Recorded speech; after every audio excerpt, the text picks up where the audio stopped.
We are joined now by Democratic Representative Adam Smith of Washington. He is the ranking member on the House Armed Services Committee and was part of the trio issuing that statement I just read in part. Congressman, thank you so much for being here. I really appreciate it. I was speaking earlier with former presidential envoy Brett McGurk, who had previously led negotiations with Iran. He told me he's skeptical diplomacy can succeed here, and he laid out why. Why do you think it can succeed? Well, I'm not so much focused on whether or not diplomacy can succeed. If you look at all the things we're trying to accomplish, as I'm worried about the consequences of starting a war with Iran, to think that military action can succeed. Now, I won't disagree with Mr. McGurk that there's a long, difficult path here. I think part of the problem is that the biggest concern with Iran, the possibility of their nuclear program, we had a nuclear deal that was working to stop them from getting that Donald Trump tore up. I mean, is Iran just going to agree to that again? And clearly, it seems like President Trump wouldn't accept that.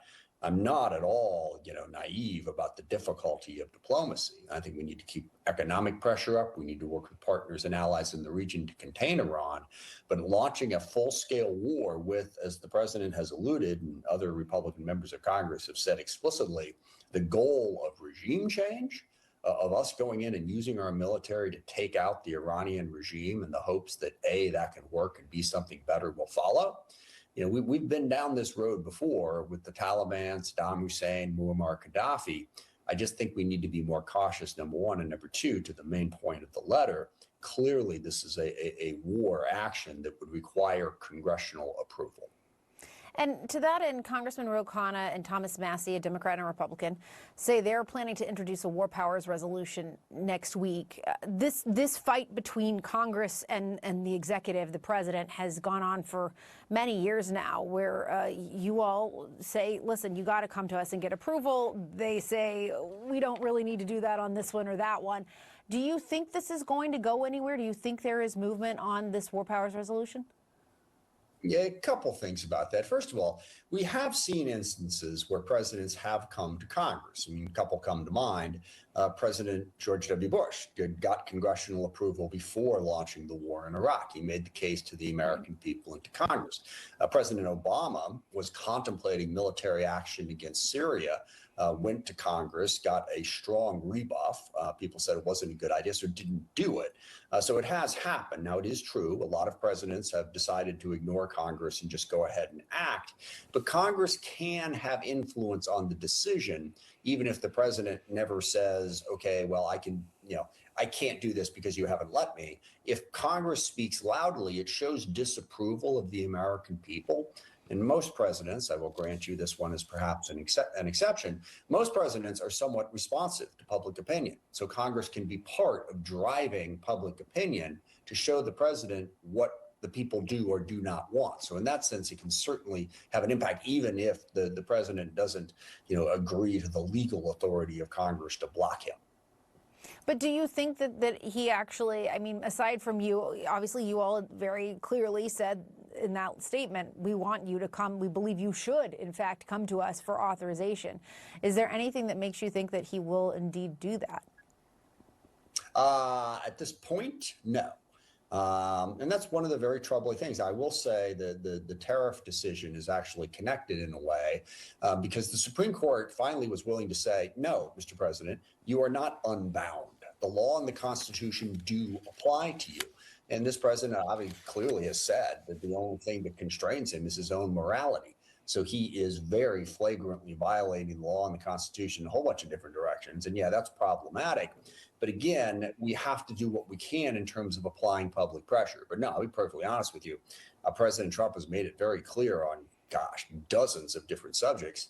He's going to do what he wants. The law, the Constitution, Congress, and in many cases, the American people be damned.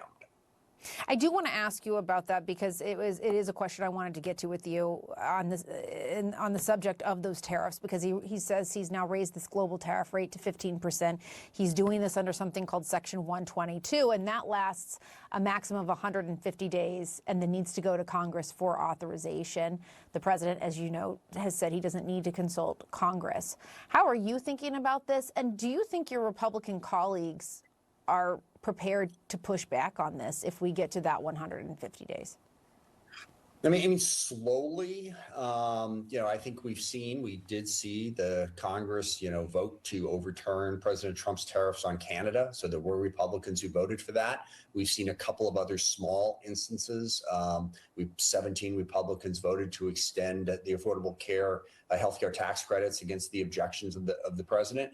So very, very slowly, we're seeing some Republicans realize that they are an independent branch of government and don't have to just do what Trump wants. But on this one, will they get there? Yeah, no, it's hard to say, but hopefully, we'll keep building that support and get them to see that. And one final point on the tariffs. Yeah. Yes, it says that he can only put this in place for 150 days, but it also has parameters. And forgive me, I forget what the law says. It doesn't just say the president can do whatever he wants. There has to be a set of circumstances, an emergency set of circumstances present, just like with the other law that he relied on that the courts overturned. So I don't think these tariffs are any more legal than the last, and there will be lawsuits filed ahead of that 150-day deadline. I do just want to end by going back to Iran for a second. I wanted to make sure I got in the tariff question there. But in all the experts that we've been talking to over the last couple of hours here on this show, they've said this is a really critical weekend. We're waiting to see if there can be a deal struck. Obviously, the military buildup there in the Middle East is unlike anything we've seen really in decades. You are the ranking member on House Armed Services. What are you watching for over the next several days? Yeah, I mean, at this point, the forces are in place, and President Trump has, he acts unilaterally and sometimes impetuously. So, I mean, the next thing we see could be attacks on Iran. I don't know that we're going to get much more of a warning than that. So that's what's concerning. And I want to make people understand, back to your original question, if we say, well, there's a lot of things we want from Iran, and there are. I mean, we want them to stop their nuclear program, the ballistic missile program. We want them to stop undermining governments throughout the Middle East, exporting revolution. We want them to, stop terrorizing their own people. But to say that if we can't achieve that, we got to go to war, we got to send in our military. I mean, that's what sort of got us into the Libya conflict, the Iraq conflict, and the extended conflict in Afghanistan, was this belief that, well, this is a problem, we got to go blow stuff up to fix it. The point is, blowing stuff up does not, in many instances, fix it. It's a risk and a danger all in and of itself. And we need to be very, very aware of that danger. And I think a little more cautious about relying on the military as much as we have over the course of the last 25 years. All right, Congressman Adam Smith, we really appreciate your time tonight. Thank you.